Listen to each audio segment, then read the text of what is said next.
So welcome to the University of Westminster. My name is Geoffrey Davis. I'm the head of journalism here at the university. And on behalf of the university, I'd like to welcome you to Regent Street. We have a proud history of teaching journalism here. We were one of the first places in the country to actually teach journalism. And it's a reputation we've kept. The journalism department of the university in the top 20 in the world and number 1 in the UK.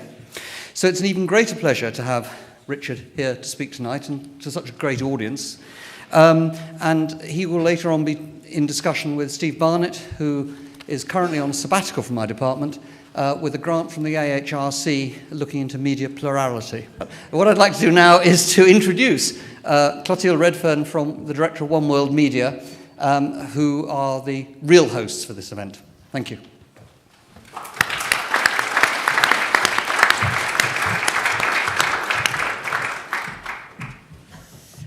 Wow, it is very, very exciting to see so many people here tonight. I know loads more showed an interest, so we're really pleased that the university could broadcast this live so that anybody that couldn't make it could watch it online or even later this week, because we will put up video of this.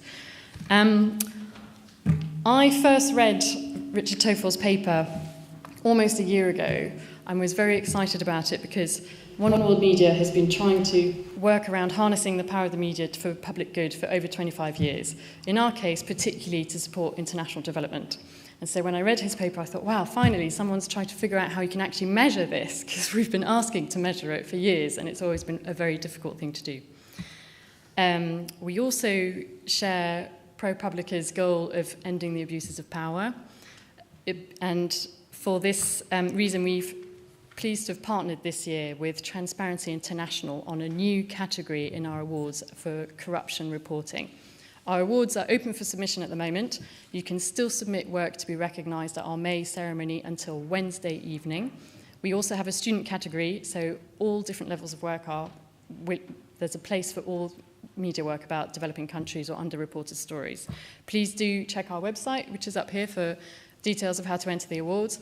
We also run a very successful student programme with over 30 universities in the UK, of which Westminster is obviously one. It includes opportunities for bursaries, production funds to help new media professionals cover stories from developing countries. Do check that out also on our website. And we would love you to tweet and let us know exactly what you think about tonight's event and any of the ideas brought up in the conversation. The hashtag is up there, #OWM Impact. Thank you very much.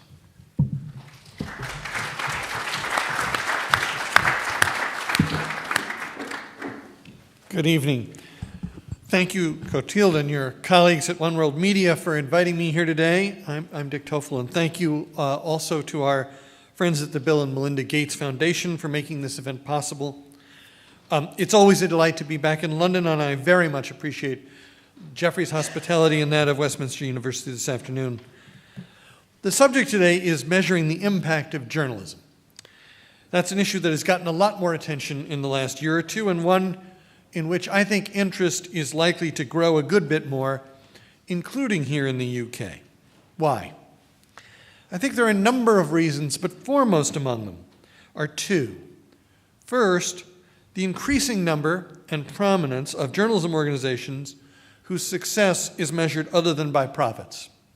And second, the heightened concerns of those who fund these journalism organizations, especially what we in the States call institutional foundations, that is, foundations staffed by people whose job it is to give away other people's money. Newsrooms have long talked about impact, of course, but the talk gains much greater urgency and, in my view, needs much greater specificity when impact is not just a byproduct of reporters' work, but actually the objective of that work.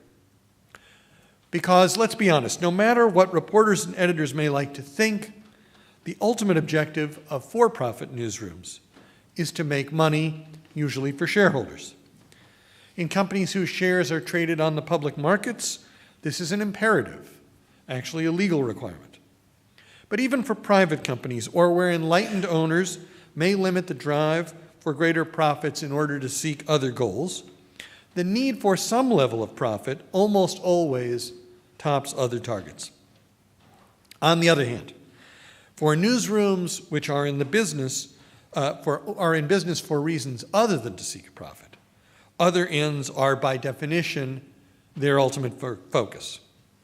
In some cases, and with respect to many nonprofits, both in the US and now with increasing frequency in the UK, impact is the organizational mission, the truest test of whether the newsroom is successful. But what, in those cases, do we mean by impact? That, I discovered in writing the paper that brought me here today, is a very simple question with a quite complicated answer. Indeed, the simplest but perhaps most important thing I think I learned in writing the paper is that when we talk of impact from journalism, we are often talking past each other. Because we are using an ordinary sounding word to mean quite a number of different things.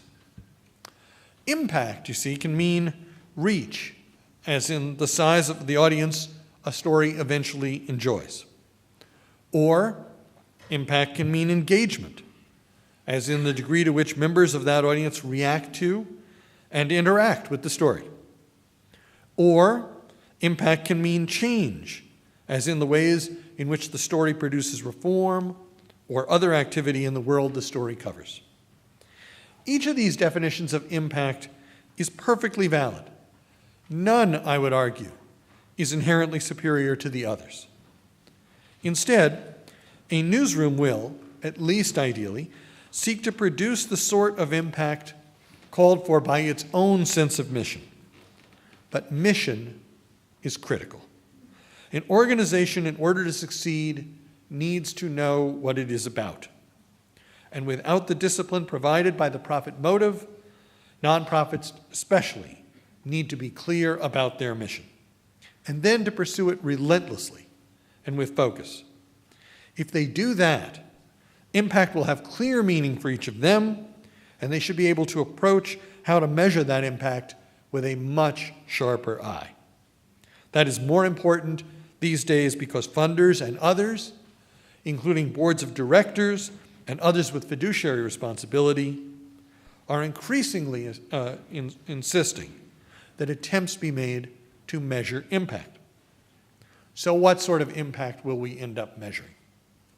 I think it depends, more than anything else, on the sort of journalism being undertaken. The easiest such questions probably revolve around hard news or breaking news.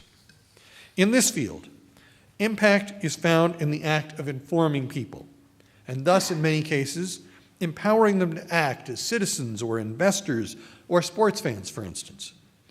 The best measure of such impact is the reach of a story, and this, in turn, is something that can be fairly readily quantified. Digitally, of course, we can track the page views or unique visitors for a story. Perhaps even more important may be survey research or public opinion polling, something that I think is significantly underused in this area, and where we can straightforwardly ask how people learned of a particular story. Such survey work, I think, could be particularly important in getting a better quantitative understanding than we now have in charting how social media affects the dissemination of news today. Next, after hard news, is explanatory journalism, an area in which I have a particular interest, as it is our secondary field at Propublica, our primary focus being investigative journalism, of course. Explanatory journalism can also benefit from survey research, as we can chart whether or not people better understood a subject after a particular story was published than they did before. But the best measure of the impact of explanatory journalism seems to likely be whether or not it engaged the attention or reactions of readers. There was, for much of last year, at least as I understand it, underway at the New York Times and under the aegis of the Knight Mozilla Fellowships, an effort to develop some single metric of measuring engagement. That effort was abandoned. I believed then, and still do, that such an effort could pay enormous dividends, particularly for news organizations such as the New York Times, that are dependent on subscription revenues from online readers. Let me digress for a minute to say why this is the way I see it.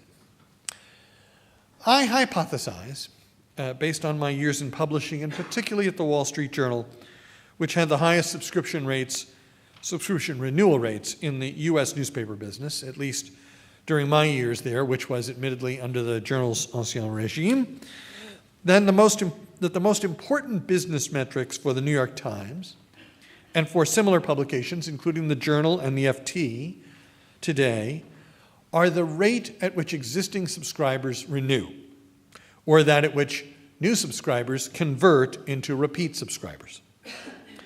I further hypothesize that positive renewal and conversion decisions are driven more than anything else by a handful of stories each year, or quarter, or month, that strike a particular subscriber as valuable for whatever reason. And there will be different reasons, obviously, for different subscribers.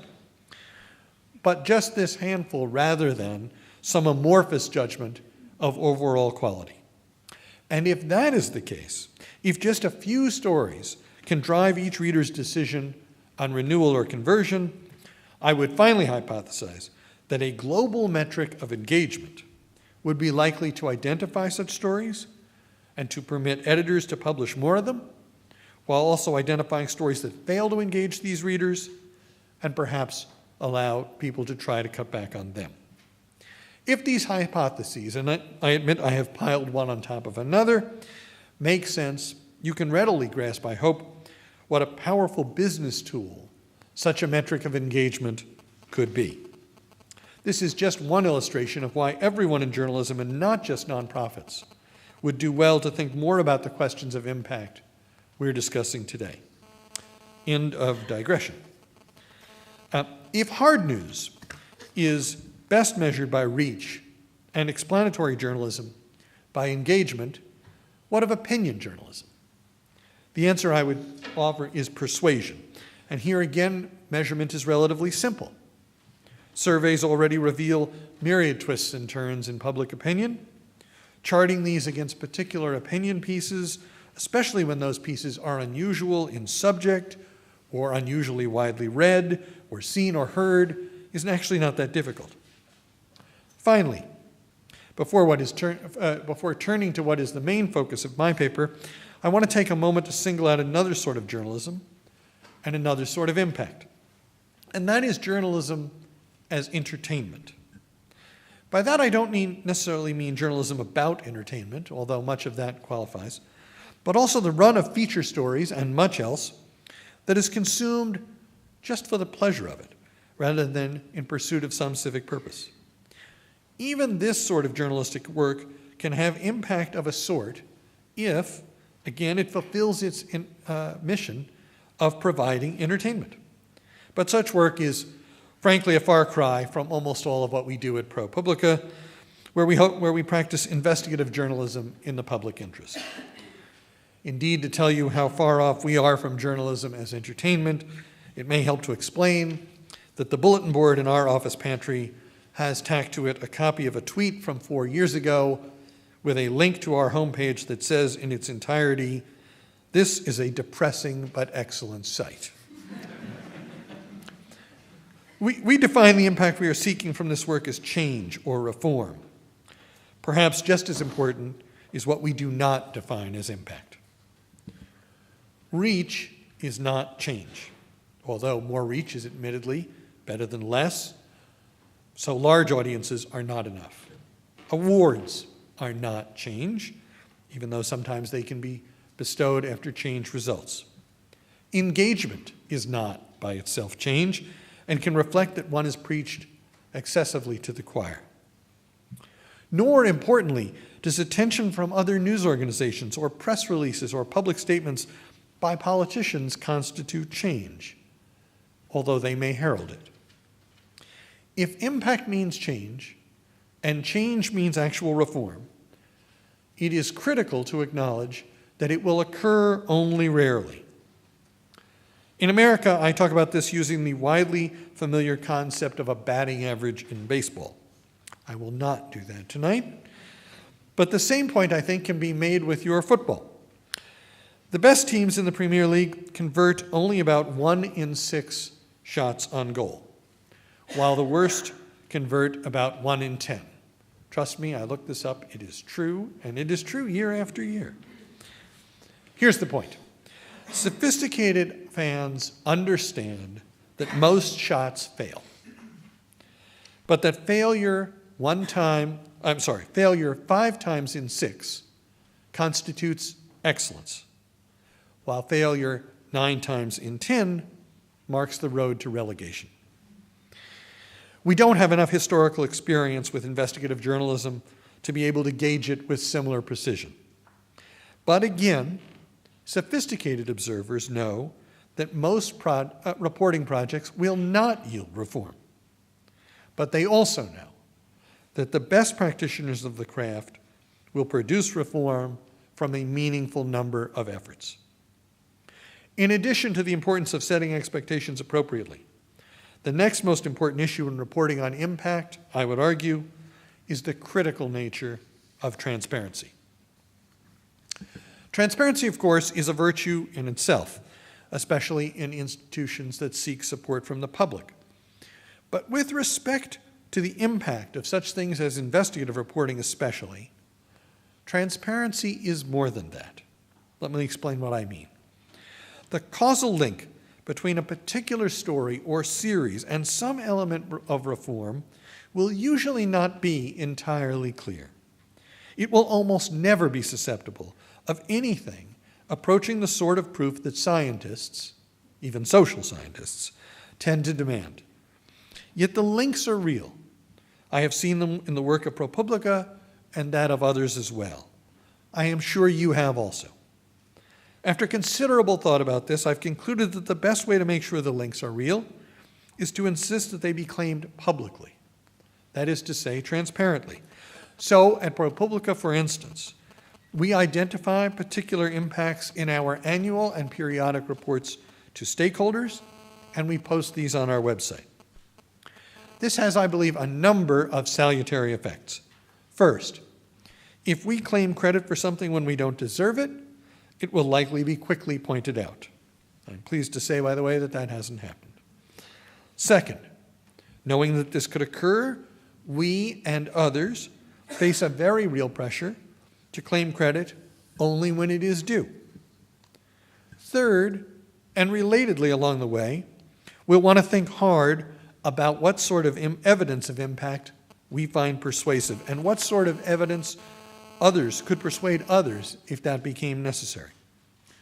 So even if impact is one of those things, as a U.S. Supreme Court justice once famously said of obscenity, where you know it when you see it, the process of identifying impact will be more rigorous the more transparent it is. This is true not only for the difficult questions of tracing impact in the sense of change, but also, I think, for the other sorts of impact I discussed earlier: reach, engagement, and persuasion. In these areas as well, transparency will add rigor in comparing survey results with best practices, for example, and in facilitating debate.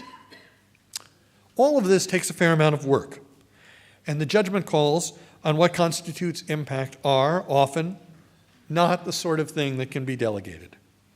At Propublica, that means I do a bit of it myself, keeping a tracking form we distribute internally on a monthly basis, preparing a couple of other summary reports for each of our board meetings, summing up these results in a publication in our public reports, as I mentioned. I'm happy to detail this process further during questions, and there are some examples produced in the white paper, which is available on our website. But I do believe that the work involved, while real, is more than worthwhile. And the best reason for that brings me back to where I started. Producing impact remains our mission, and measuring that impact keeps us focused on producing it. Before I close these opening remarks, another issue which I spotted briefly in the paper has come to seem increasingly important to me as I've gone around discussing these questions in recent months. It is the matter of timelines, and more precisely, the lack of alignment between the time it often takes for impact, in the sense of change, to occur and the time at which funders or some others insist on measuring whether it is occurring. Let me give a couple of examples. Propublica first wrote in 2010 about the financial firm Magnetar and the effect a number of their deals had in delaying and worsening the crash of 2007 and 2008. This prompted a Securities and Exchange Commission investigation in the States that ultimately led to more than $435 million in fines being levied on various financial firms. But what is likely to be the last of those major fines on Merrill Lynch did not come actually about until last month, more than 36 months after we first published. If someone had tried to assess the impact of the Magnetar stories at year-end 2010 or even year-end 2011, they would not have had all the key facts at hand to do so. Luckily for us, the Pulitzer Prize jury and board showed foresight in this case and recognized these stories in April 2011. But it is not always thus. That brings me to my second example. ProPublica's dollars for docs coverage of pharmaceutical company payments to U.S. physicians to promote the sale of prescription drugs. Here again, our reporting began in 2010. But the vast bulk of the more than 6.7 million page views our database of these payments has recorded has been since 2010. And the most significant impact to date of this critical coverage came, again, last month, when GlaxoSmithKline announced its decision to cease making such payments and became the first major company in its industry to do so. The enormous importance of dollars for docs as a journalistic initiative was largely overlooked in 2010 and 2011. It is becoming clear, I think, only recently. I'm frankly not sure what to do about this problem. I recognize that grant makers can't all make 3 or 5 year grants, and that we can't suspend the award of journalistic honors while we wait to see how things turn out years from now. But I do think that grant makers need to recognize this problem and perhaps to grapple with it by conducting longer-term evaluations of work, even if those evaluations are done outside the grant-making cycle. And I think they certainly ought to steer away from making a problem worse, for instance, by requiring quarterly reporting on impact, as at least some have done. Those are a few of my thoughts on this subject, on the subject of impact from journalism and how to measure it. I am convinced this is an important subject. I know it's one we have only begun to seriously explore and discuss. I could go on, but I think it would be far more productive at this point to hear the reactions of the discussants and to hear what's on your minds and try to answer questions I hope these thoughts and those in my paper may have raised with you. I look forward to those questions. I greatly appreciate your having me here and having shared the time. Thank you very much.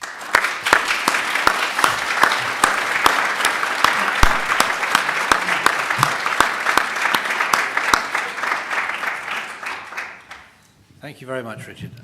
Right, we've got, I think we've got an hour or so for questions. I'm going to ask one. While I ask mine, I'd like you all to think about what questions that Richard raised you would like to ask of him. There are 3 or 4 people who've already, I know are in the audience who have got questions or statements they want to put, but I'd like you all to think of any particular issue that anything that Richard said has prompted in your minds. I have to say I thought that was a terrific overview of the power, the potential power of great journalism, which is something that certainly in this country and after today's somewhat electrifying evidence in the hacking trial, we sometimes lose sight of what great journalism can achieve. Can I just ask you one question? Sure. The issue of impact is something that we're starting to grapple with in the academic world as well as in journalism. And certainly a lot of us in this country have been thinking about how we can demonstrate our academic work has impact. One of the major issues that you've raised as a sort of proxy measurement for the impact of investigative journalism is change. That's a very powerful message from your speech.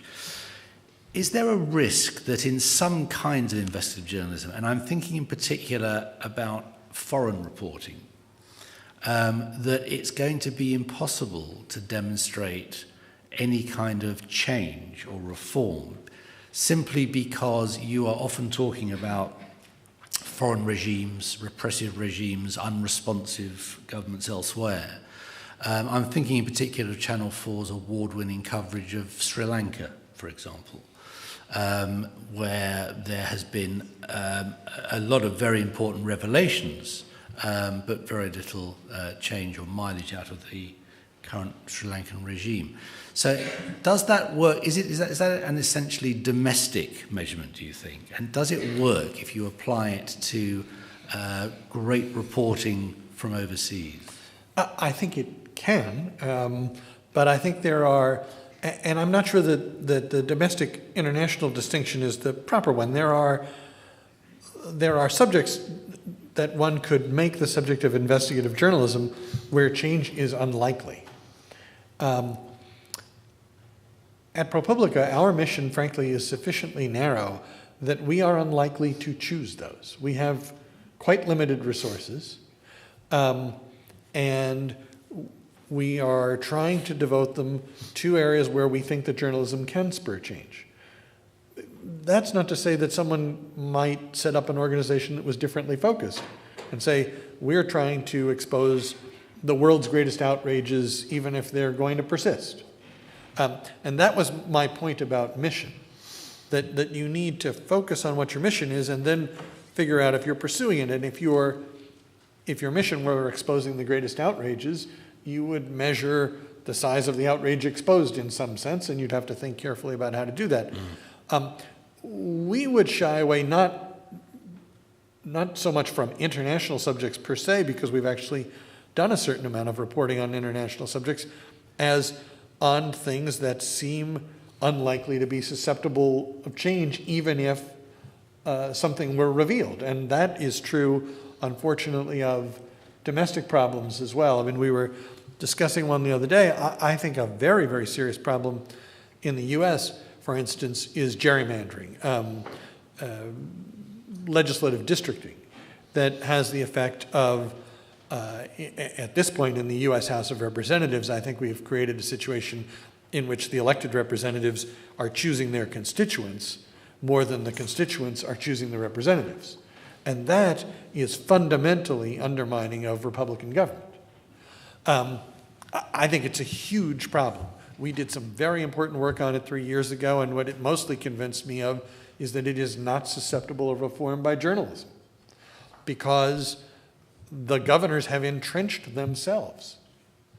That means that's something that you would be less inclined to cover? Yes, yes, because the other thing is, you have to ask yourself, if you have the very focused mission that we do, what are you, when we start down this road, ask questions, what kinds of answers might we come to? If we are revealing things that everybody already knew, first of all, that's not investigative journalism. And even if we are revealing things that people didn't know and nothing's going to happen, then there is no reform. So reform is key to an integral part of your mission. It's why we were put in business by our donors originally, and it's why those of us who work at Propublica signed up to do it. Okay. But as I say, that's not a required mission for everybody. You could set up a very, very different kind of organization that could do wonderful work, and then you would need to measure it by its own objectives. I suppose that's implicit in my question. I think the measurement issues arising from something where you're not automatically looking for reform are going to be, by definition, more difficult. Well, and therefore the funding might be good. It depends. I mean, if you were, as I say, I mean, to the size of the outrage, I mean, you could, I have a feeling if we thought for a few hours and got a group of smart people together, we could come up with some quite good measurements of how you would, scope the size of the outrage. Okay. Whether we could persuade anyone to fund them. Well, I actually think that could be quite attractive to the right funders. I mean, okay. Well, maybe we'll think about that afterwards. It's a good project for the university. Okay, let's throw it open. I would hope there are lots of issues or questions or statements that people would like to make from the floor. So, your chance to ask Richard any questions arising from what he's said.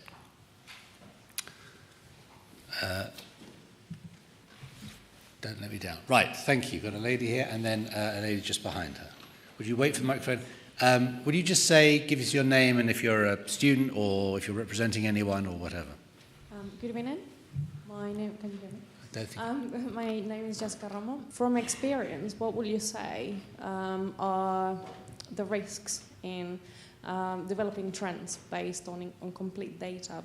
Because sometimes you don't have all the impact-related data to each piece that you do, and therefore the risk is that you do trending based on that and then choose a subset of topics to continue publishing on. Does that make sense? I'm not sure. The first was what is the risk of reaching a premature judgment? Is that your question? Yes. I mean, how will you manage that if you're constantly coming up with stories of impact? How will you manage the risk of oversimplifying conclusions on basically incomplete data? Well, I think transparency is the best protection against oversimplification because, as with everything else, and particularly in the world of social media and search, anything you write about anything is likely to come to the attention of the people who know the very most about it in the world very quickly. And that's actually quite a good thing, I think, in almost every way. And it is quite a protection against oversimplification. Whenever we write about anything in any way, we assume, and I think quite rightly usually, that the people who know much more about it than we do will read it very, very quickly. So on simplification, that's probably the best protection, transparency. On reaching a premature judgment, as I said, this is a problem that I'm better at spotting the problem than spotting the solution. I will say it is one that quite significantly concerns me because we do want to guard against creating a system in which you're looking just for quick, small wins that are ultimately less important than the longer, bigger ones that would make more of a difference. Okay, I think was there a lady down here? No, there's someone up there with their hand up. Yes, please. Yes, sir. Okay, and then the lady. I'm no lady. My name is Chris Langdon from Oxford Research Group, but a journalist. I want to ask, having read your very interesting paper, frankly, given that impact assessment came into the UK late 2012, 2013, so we're behind the curve, is there a concern that there will be an obsessive attempt by funders, wonderful as they are, to focus on quantification and not to see a bigger picture of what actually the complexity of political change looks like? The shortest answer would be yes. The longer answer is we don't quantify hardly any of this. And I resist that enormously. I don't think you heard me say, we had 7 last year and 12 the year before. I don't think that's meaningful. I actually vetoed a suggestion by somebody in my office a week or two ago that said, let's start tallying these with hash marks. I think that's actually quite unhelpful because whenever in any kind of business, and good nonprofits should be run like businesses, you start doing hash marks of something, people will produce more ticks. So yes, you want to resist the quantification. The best way to do it, I think, is articulate narrative and other techniques that I think can be perfectly effective ways of charting responses to hard problems. There's a yes down there. And can we have the microphone at the front down here, please? Yeah. Hello. Go. So I'm Laurie from the London College of Communication. Correct me if I'm wrong, but I think Propublica worked alongside The Guardian on the Snowden affair. No, you are quite correct, and most recently about an hour and a half ago. All right. With a story about how the NSA and GCHQ are using your Angry Birds app to better understand who you are and what you're doing. Not making that up. Great. I'd love to hear more about that maybe later. But I think we all would, actually. Online right now at Propublica and The Guardian, the story of of GCHQ, the NSA, and your Angry Birds app. I had a look at that. So you've been obviously speaking about impact, changes, and reform. And in the light of the Snowden affair, in your opinion, from a US citizen perspective, what reform are you expecting from it? What impact on the journalistic world are you, what would you ideally expecting the Snowden affair is going to have? Okay, let me speak, let me narrow this question to the work that we've actually done. Because The Guardian has done much more work than we have, and they would be much more expert on the work that they have done. The most important story that we did with The Guardian and with the New York Times was about encryption and the efforts to undermine encryption standards. It was published last September. I think it's already had significant impact, and this is actually probably a pretty good illustration of what I'm talking about. A number of the largest communications and technology companies have announced ways in which they are going to attempt to re-encrypt or are re-encrypting their data to protect themselves, in effect, against your government and ours. I think that's important.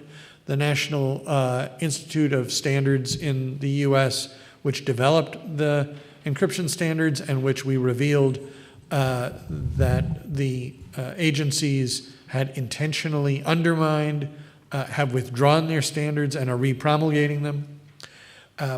But this is a very important issue. It was an issue largely left out of President Obama's speech recently. It was addressed significantly in the task force report to him that the White House did release, but not in his speech.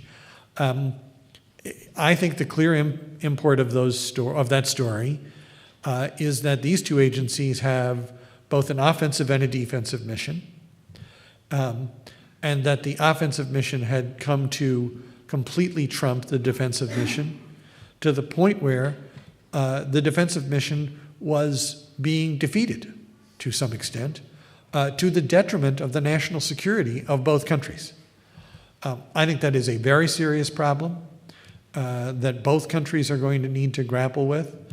It is not clear what the U.S. administration's response is going to be in detail. There are some quite detailed options on the president's desk, but he hasn't declared himself, and I don't, frankly, I have no insight into what he's going to pick out of those. But I think there's been real impact, as I say, already, and I would expect there will probably be more. Can I just ask as a follow-up, in terms of your operation, Richard, if someone had come to you first with the kind of NSA GCHQ story before anyone else had a whiff of it, and you were asked to go into partnership or to be the portal through which all this data was going to flow, what would your reaction be? I mean, I get the impression that you said, I think you prefer to go for lots of small hits than... No, I'm sorry. If I left that impression, it was exactly the opposite. I'd much prefer to go for the large and most important stories. Not hesitate in taking that forward, that story, if you were the based on the way I understand it today. I mean, if our journalists walked in and said, look, we've just gotten these, tens of thousands of documents and we've somehow miraculously sifted through them and here's what they say. I mean, these are amazing and extraordinarily important revelations, many of them. And I think it is clear that they will ultimately lead to very significant reform. Right. So there's a terrific journalistic achievement here. I was over at The Guardian this morning and I told them that I think, and I don't get a vote on this in any way, but if they haven't earned at least a share of the Pulitzer Prize for public service for this year, I think that would be an injustice. But there is also an editorial function, as Alan Rusbridge has made clear, in determining which bits of that data should stay out of the public domain. Yes, and you'd be happy with that. And we go with every one of these stories, as we did, for instance, with today's, both to the National Security Agency and to GCHQ before we publish, and we lay out in great detail what we intend to publish, and we listen to anything they have to say about why they think any or all of it should not be published, and we take that enormously seriously. Okay. I suspect lots of people will be cancelling their Angry Birds apps as we speak. Now, I wanted to address the question of lessons of the funding model for the UK, because I think that's terribly important for us. Laurie Simonovitz is a charity lawyer, and actually we've been working together as part of the Plurality Project. So, Laurie, you had a comment you wanted to make on that. Yeah, I did have a comment, Steve, and it's been really interesting to hear from you, Dick. Propublica I've been aware of it for several years, and it's a beacon for hopefully what we can achieve in the UK. But we don't have such a benign regulatory regime here, I would say. And I've been advising people for quite a few years now on how they can get their organisations registered in the UK with our regulator, the Charity Commission, organisations which set out to achieve the same kind of things, investigative journalism. And really, at the heart of the issue in the UK, aside from the public benefit impact, is the question of the underlying aim, the purpose of the organisation. Because in the UK, you have to have aims which are formally recognised, that are in legislation, that are set out in our Charities Act 2011, and that has to be, an organisation cannot be registered as a charity here unless it has one of those aims. No, I understand. And most of those aims are the kind of things that you'd expect for charities. There's kind of relief of poverty, advancement of health, that kind of thing. The promotion of journalism, the promotion of investigative journalism are not recognised as charitable purposes, and certainly the achievement of change would not be recognised as a charitable purpose here. Just to be clear, that you can, charities can undertake journalism, they can undertake investigations, but those have to be in support of a recognised charitable purpose for which they're established. So, for example, I have set up a charity that sets out to protect the environment, and that's doing nothing other than advancing in carrying out investigations, detailed investigations into environmental abuses. That's fine because its ultimate aim is protection of the environment, but that wouldn't work for a broad-ranging equivalent of Propublica. So, and the reason that's particularly important here, I think, is the funding model. It's the point that Steve's made, that if you don't have charitable status, you're not eligible for all kinds of grants, you don't get the very helpful tax reliefs, which can really make a difference for a struggling organisation. And so I suppose the door isn't closed here, but it's a heavy door to push open. And that's really where we're at in the UK, and it'd be just interesting to have your observations on that. Yeah, I mean, look, I don't want to presume too much, but I mean, just speaking as one Yank, it sounds to me like you need a change in your law. And let me say why.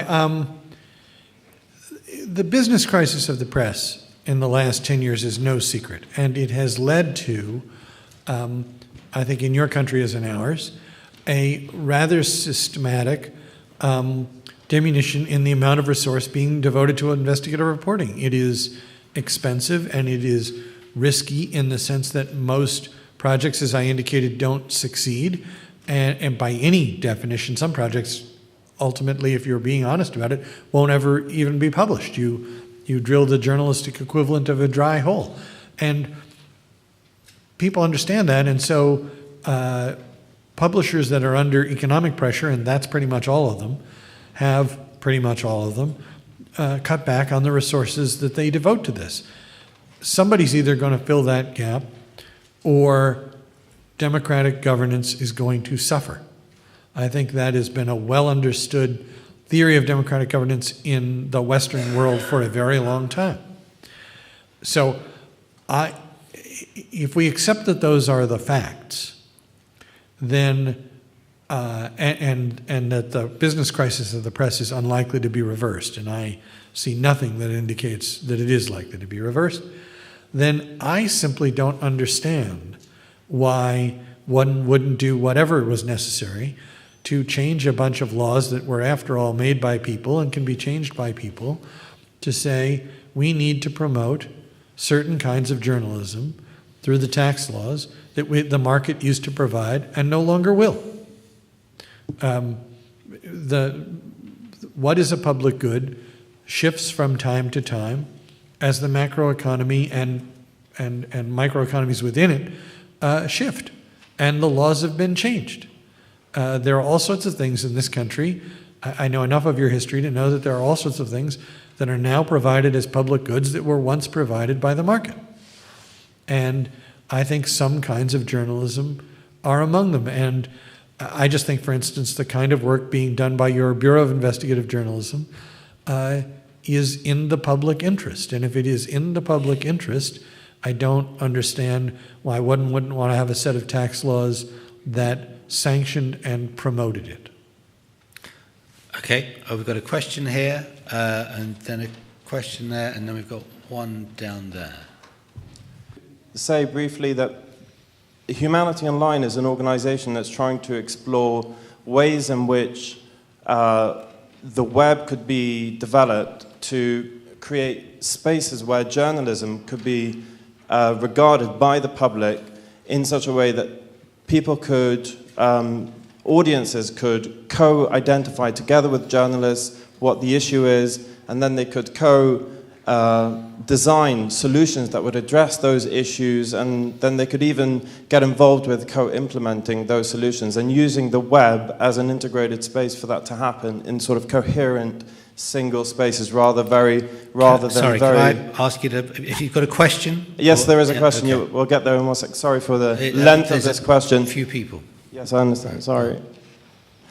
So rather than sort of having disparate spaces, having sort of a single space that would allow people to look at that issue in a coherent way. And so what I wanted to ask you is, what are you aware of in terms of spaces that are being developed in that way, and what would you think would be the impact on journalism, in terms of how would we measure journalism in a different way as a result of that? I'm going to ask you to hold on, Richard, because I'm going to take a couple more questions now, just to try and get more people in. There's a question here. Can I ask you please to keep it brief? If you could take the microphone to that gentleman there, and then we'll ask you to put all three together. Thanks. My question is, how can journalism impact change in Africa, not only in Nigeria, where the stumbling leaders, both past and present, most of the past have refused to leave, to quit. And even though some of them are no more there, but they seem to say what happens. They are controlling the people presently in power. And the journalists in these areas seem to be powerless. It's like their reporting is not affecting any change. And many journalists have gone to prison trying to point out facts, writing what is happening. How can investigative journalism help in changing Africa? Okay, that's a very good question. Thank you very much. And we'll have one more there. I'm Chris Rowley. I started One World Broadcasting Trust, as it was then, now One World Media.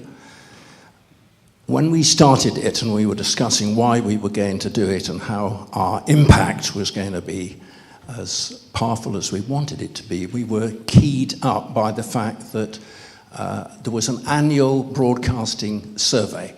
And one of the many questions that it had been asking over the last 15 years is asking ordinary people where they get most of their information about the rest of the world outside the UK. And 85% of them said, year after year after year, and it continued for the next 15 years, 85% of them said it was television and radio. And that convinced us that we ought to try and make the television and radio that went out about the rest of the world better. And therefore we started awards. And we started awards, and I hope we have, over the last 25 years, increased an impact, because we have outstanding juries. We then... Chris, I'm sorry, I'm going to ask you to come to a question as well. I've asked everybody else. Is there another way that you can measure impact by getting awards to people who are totally outstanding in their field? Okay, thank you very much. Right, Richard, I'm sorry, you've got three really quite different questions there. Spaces for journalism and citizens. How can journalists affect change in Africa? That's a small question for you.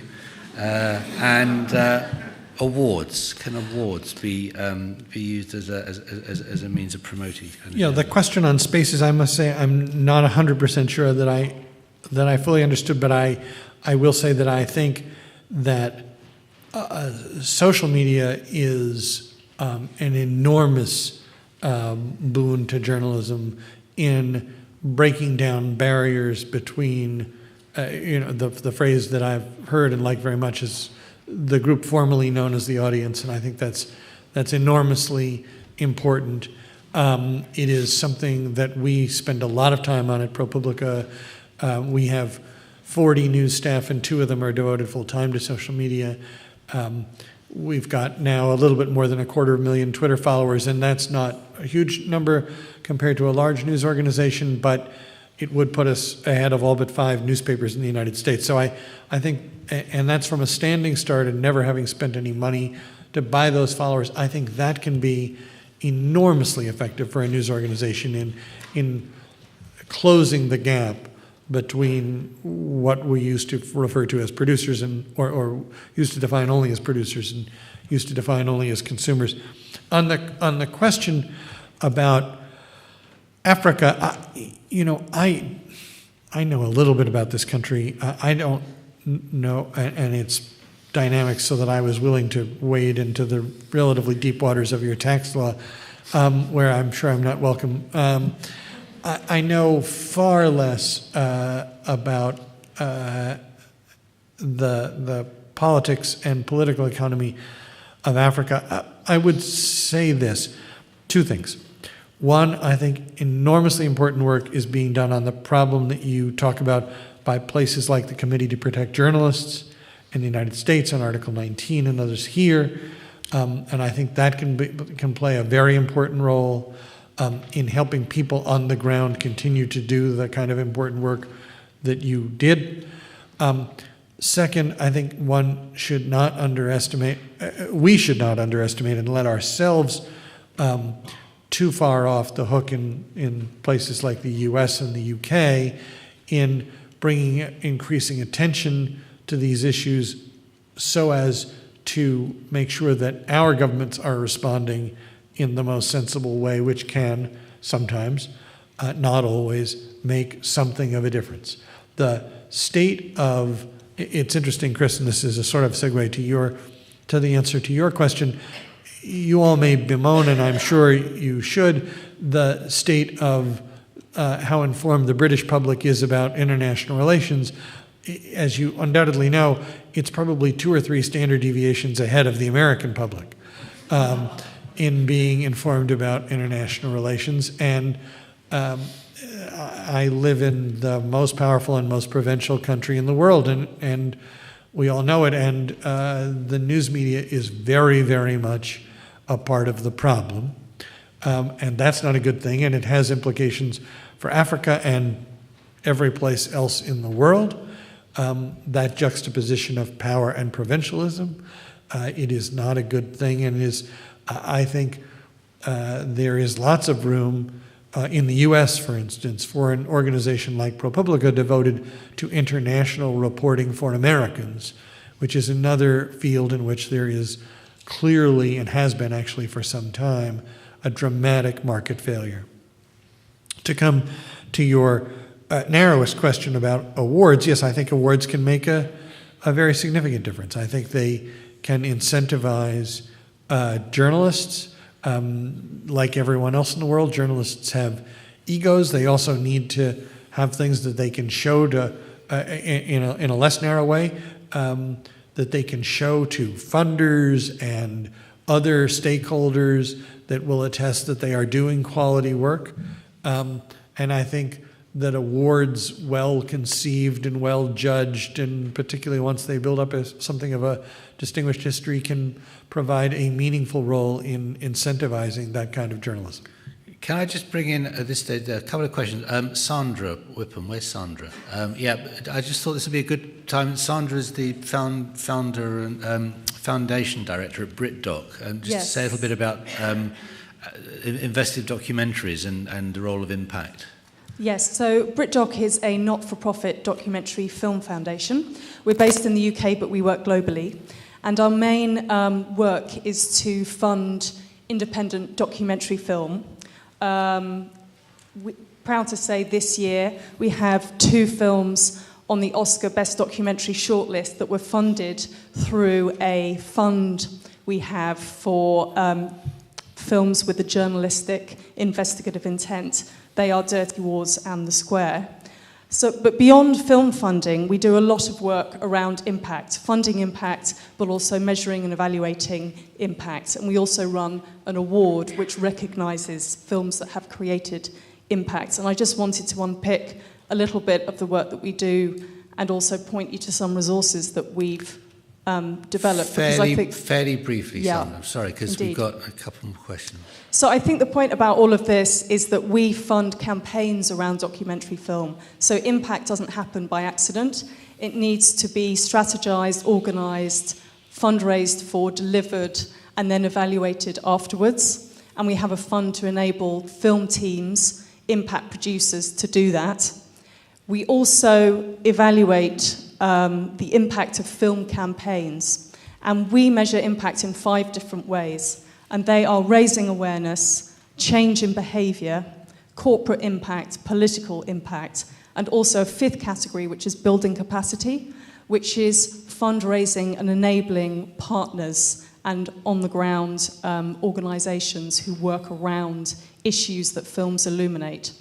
There's, around that award, the Impact Award, we also create case studies that are freely shareable, downloadable from our website, which go into the detail of how these films have created real-world change.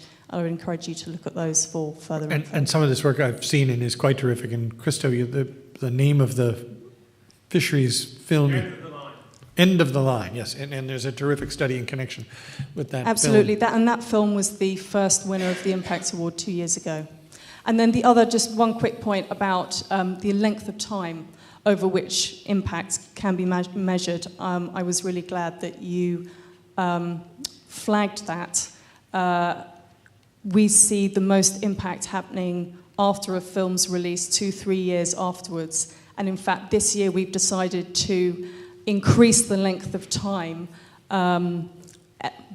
after release that films are eligible to apply for the Impact Award from 3 years to 5 years, precisely to allow those real stories of impact to come through. That's a terrific step. But presumably you asked the filmmakers to demonstrate their impact according to those 5 criteria. Absolutely. We have an application form on the website, which is actually our thinking and model of how we measure impact that filmmakers have to fill in. And they have to provide, obviously, evidence of their impact, but also they choose the impact by which they want to be measured. So they tell us, we were aiming for political impact, we were aiming for behaviour change, and then we score them according to the evidence that they submit. Okay, very interesting, thanks. Right, there's a question here, and there's a couple of questions there. Oh, I can see Will, who's also slated to say something. So, yeah, question here. My name's Rachel Oldroyd. I'm from the Bureau of Investigative Journalism, which has already been mentioned. We were set up based on the model established by Propublica of not-for-profit journalism. My question is about how impact should relate to actual journalists. In ProPublica, your concern about impact, particularly in relation to change, how far does it actually penetrate into the newsroom? So is this actually something that journalists working for ProPublica have properly bought into? And if so, how have you managed to affect that change? Because in my experience, journalists are as short-termist as funders. They want instant gratification. And if the real goal is change, and that's very long-term, then how have you managed to persuade your journalists that that is something that they should aim for? We have inculcated it all the way through the place, and I think the reason is because we talk about it before we hire people, and we talk about it with everybody we hire, and we talk about it in the place all the time. And as I say, it features at the outset of every public report we do, and it is the thing we celebrate most in the office. And every shred of it that I can vacuum up, we ask people to write about and publicize. So I think there are all sorts of signals being sent all the time. This is really what we value. This is what we're in business to do. And I think it's very widely understood.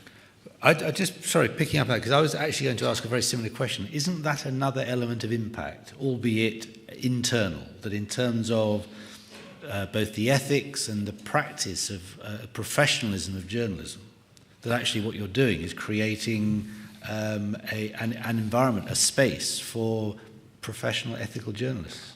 I hope so. But I think it's also, it's very important, I think, in any nonprofit, where another word used for a nonprofit, at least in our country, is mission-based organizations. If you have a mission-based organization, you want people to understand, everyone who works there and everyone else that you can drum it into, what your mission is. And the sharper and more focused that is, the more likely you are to succeed. I mean, there are very few successful businesses, for-profit businesses, where all the employees don't understand we're here to make money, right? That's a good thing, and the companies that do it best are really quite focused on that. That doesn't mean they're only focused on that. It doesn't mean it's the only thing that matters in the world, but it is a motivating factor, and in a mission-based organization, you want people to have analogous motivations that are almost as strong. In many cases, stronger, actually. Okay, we've got two questions around that. Hi, I'm Ravani. I'm a student at King's College London. I'm doing Digital Culture and Society Masters. My question is that citizen journalism has become very huge these days.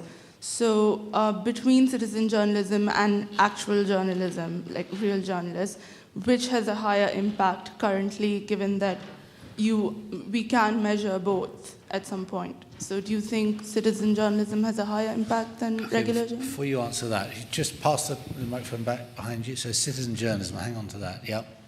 My name's Will Moy. I'm the director of Full Fact, which is the UK's independent fact-checking organisation. I was fascinated by your talk and your paper, so thank you very much. Thank you. I'd like to pick up what comes across as an assumption, which I'm sure you're not making, which is effectively that all impact is good impact.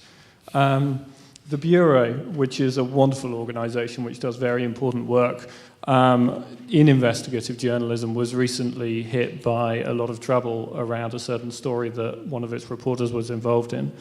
But let me give you an even longer term example, picking up your theme about the length of term of impact.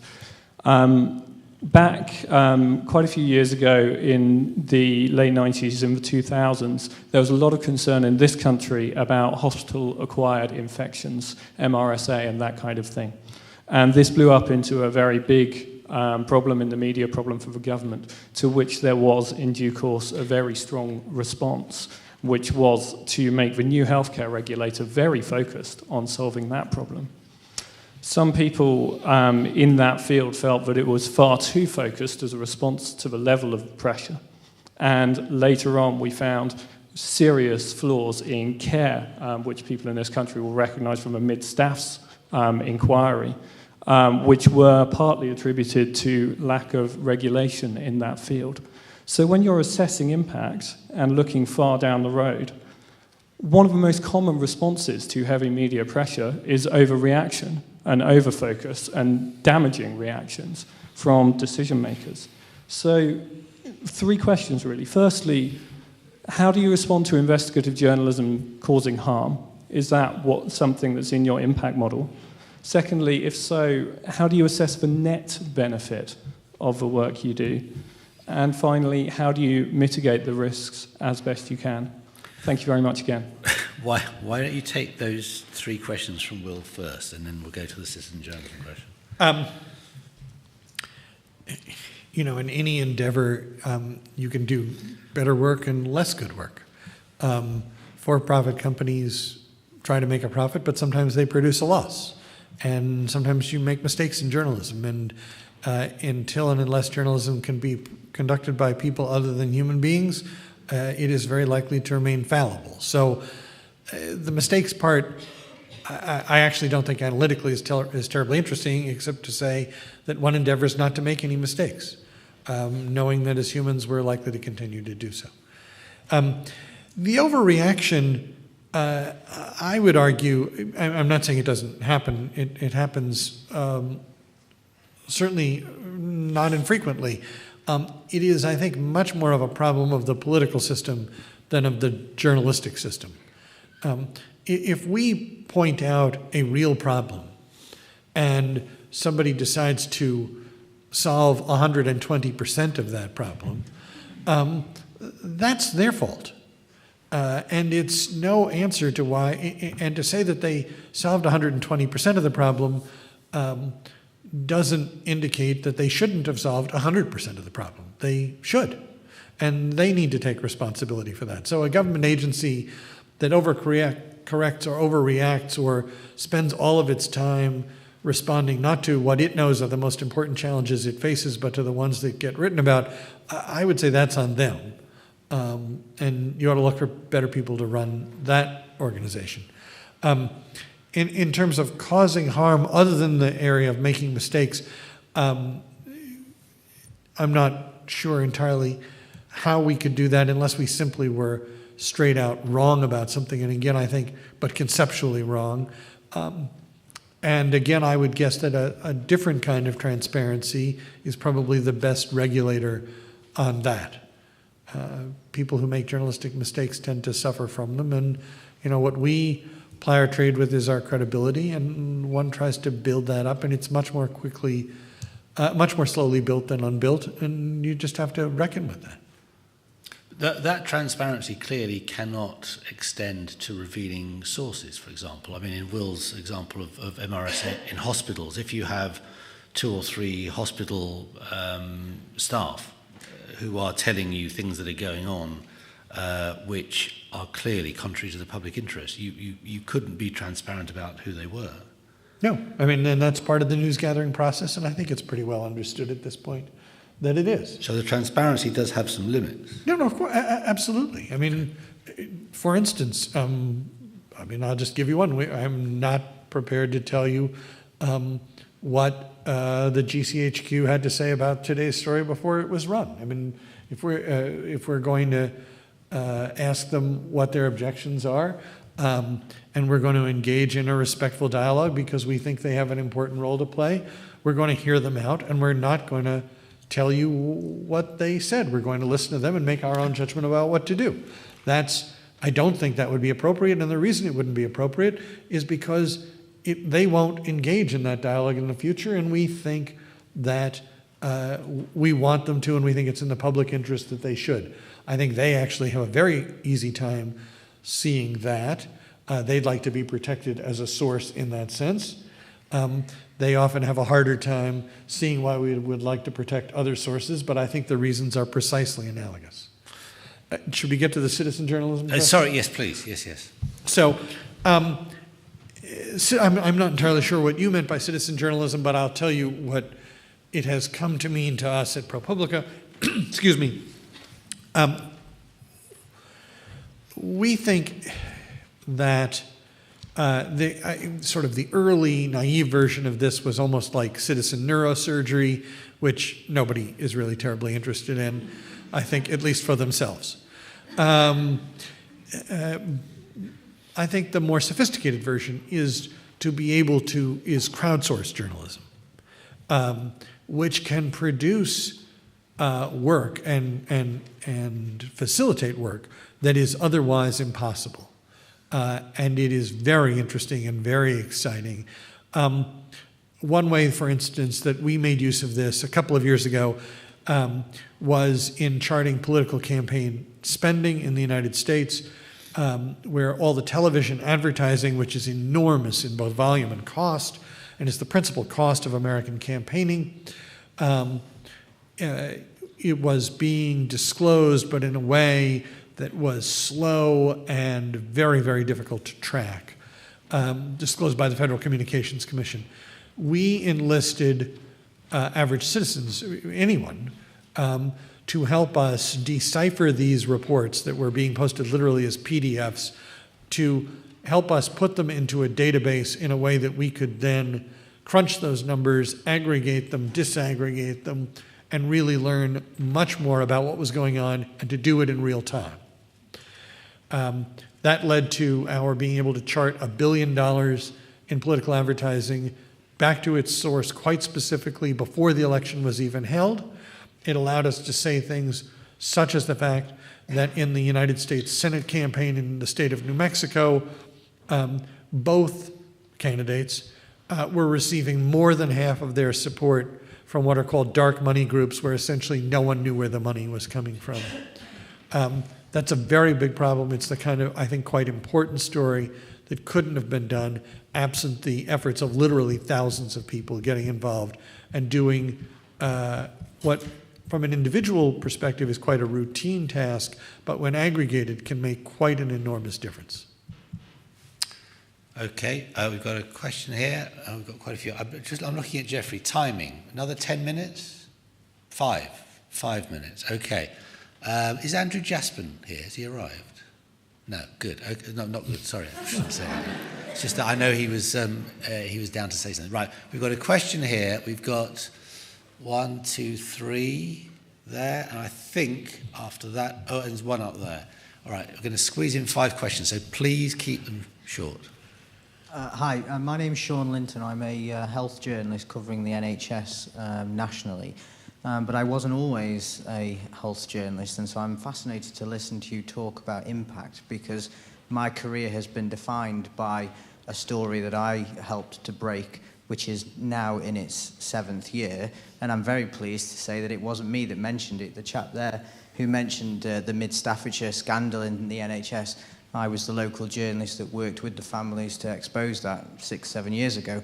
And the reason I'm interested to ask you about impact was when I was working on a small weekly newspaper, then the editor needed some strong convincing that this was a story worth pursuing, because the impact of that locally in the town was not necessarily positive. The town is still divided now years later. And I'm just wondering how you feel that the rush to measure impact and to focus on impact could actually mean that some stories are overlooked by editors in their rush to get meaningful, quantifiable stories that meet the test of impact. And I just wonder if there isn't a negative side to quantifying and measuring impact all of the time with the news that we do, because my editors needed some real convincing, but here I am 7 years later, a public inquiry's just finished and the government's changing everything about the NHS. Forgive me, the convincing that he needed was because of the potential negative effect on the local community, presumably. Exactly, and also there are mistakes in the health service all the time. Why should we invest in investigating this hospital to the extent that we ended up actually doing? And I'm just... The most important thing in any kind of journalism is visionary editors. Editors with too narrow a frame, editors with too narrow a perspective are never terrific for journalism, and contrary-wise, people with a broader frame and a better vision are absolutely critical. Visionary editors, I think, remember that phrase, because I think that's terribly important. Okay, we've got 3 questions around here. I can't quite see. Yep, please, yep. Good evening, I'm Celeste Holker, and I'm the editor of Live magazine, which is a youth platform run by young people in London and in Cape Town and Johannesburg. So my question to you is, how can we engage young people to get involved with investigative journalism and to make impactful stories that are relatable to the wider community as well as to young people and to make an impact on their generation? Yeah, a very good question for a university that specialises in journalism courses. Okay, let's take two more before you answer. There's, those two. Yeah, whichever order you want. Thanks. Hi, my name is Matt Barnett. I was just going to ask you about whistleblowers. They've come up quite a lot in this discussion. And how much do you think, to what extent are journalists responsible for nurturing a culture of whistleblowing? And do you think this is one of those topics that is fundamentally hard to impact, as in protecting them or making an environment where they can easily come out without the kind of massive consequences that some more high-profile ones have had? Okay. In front of you. Thank you. I'm Sally Ann Wilson. I run CBA, which is the largest global association of public service broadcasters. And I also run Worldview, which for 12 years has been the biggest funder of international documentaries that provide context for global news stories here in the UK. Your paper came in the summer as a glimmer when I was on a 17 presentation tour of funders and philanthropists in the US, and every single one of them wanted quantifiable impact that was numbers on a very tight time scale that just doesn't match with documentary production. Have you noticed any effect and response from funders and philanthropists in the intervening sort of 6-8 months that seems to be indicating any change for the better in terms of funding? Okay, thank you. I think I'm sorry, we're going to have to leave it there. I'm really sorry. We've got 3 questions, and I'm under instructions. So, young people whistleblowing in response yes, to the the young funders. lady from Live magazine. How do we get the youngsters in? This one, I think, is on us rather than on them. And as it usually is in questions of how do you engage people, I do think that there are lots of new tools and modes of storytelling, and there will be more that should make it easier. The integration of audio, the integration of video, the increased use of social media, but I think that there is a very significant and likely highly increased and quickly increasing premium on new ways to tell stories compellingly, and we're going to need all of us to continually step up our game, and this is one of the most important reasons, is the young audience, which has not been trained in sort of what is the most traditional long-form narrative text, period. Whistleblowing. I would prefer to rephrase your question as source protection. We take source protection very seriously. We just announced something that picks up on an initiative the New Yorker began to facilitate people giving us documents in an increasingly secure fashion. But so source protection is very important, and always has been to journalism. And as the means of intrusion increase, and the ability of government, but also to some extent big companies and others to monitor other people's activities grows, the need to reassure sources also grows conversely. As to who exactly is a whistleblower, every source is a whistleblower in their own minds. I think whether people are or are not is something that is best judged actually long after the fact. So it's a very tricky thing to get into, I think, as a label to throw around, and I'm not sure proves all that much. But source protection, I think, is critical.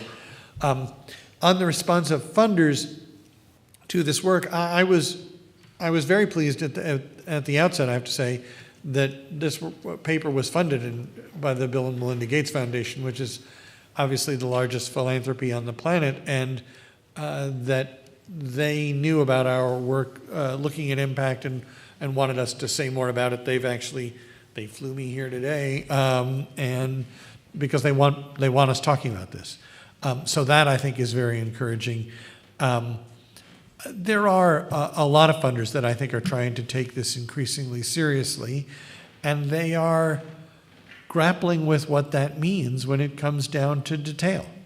It is new and uncharted water for a lot of them, and it's going to take some time to shake out the practical implications, the burden that grantors are placing on grantees and asking for this kind of work is not trivial, and I think there is an increasing recognition of that. So I think there are signs of progress, but I also think there's a long way to go. As I said before, the quantification side of it, at least in the kind of work we do, I don't have a lot of time for. There are things that can be quantified. Reach is very, very easily quantified and should be. And somebody who tells you they want to talk about reach anecdotally, I think is simply being lazy. But change is, at least for me, something that needs much more descriptive work than quantification, and I think likely always will. Over the last 20 or 30 years, that notion has been constrained within the profit-driven world, in the commercial marketplace, by proprietors who are, by definition, as you said yourself, driven by business imperatives. That's not necessarily a good thing or a bad thing, it is just a fact.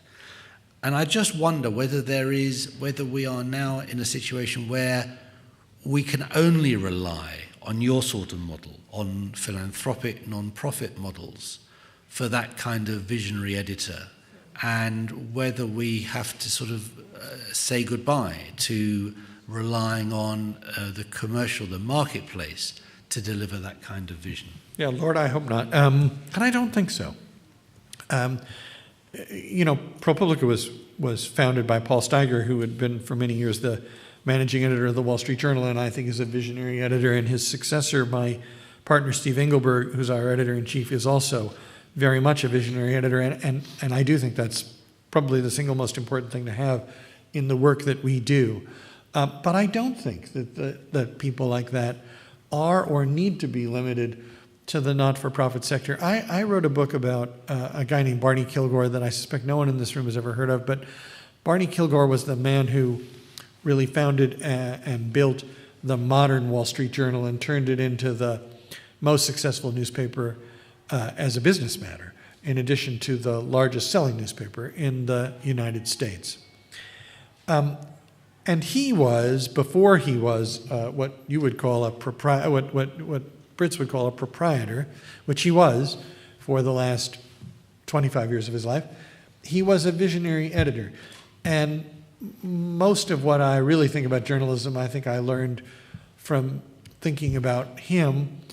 And I have to say, I think that the leading publications in the world that are doing the best have people who are analogous to that today, and the ones that are losing their way don't. I mean, I think that Alan Rusbridger is a visionary editor, and I think The Guardian is lucky to have him, and I think it benefits enormously from that. And I think that some of the places that are sinking in the sense of losing their differentiation, losing their uniqueness, and ultimately losing their audience, may be losing those things because some proprietors may have concluded, oh, this is simple and we can do it ourselves, or I can engineer this, or I can run it as a puppet show. I don't think it works that way in the long run. Okay, I would agree with you about Alan, but unfortunately The Guardian is owned by a trust and is losing 30 million a year. So I'm not sure where that gets us. But anyway, I think it has been an absolutely fascinating voyage and a fabulous tour de force. I have to say you've held the audience for a lot longer than we had planned, and certainly a lot longer than I ever manage in my lectures. So can we all thank Richard very much indeed. Thank you.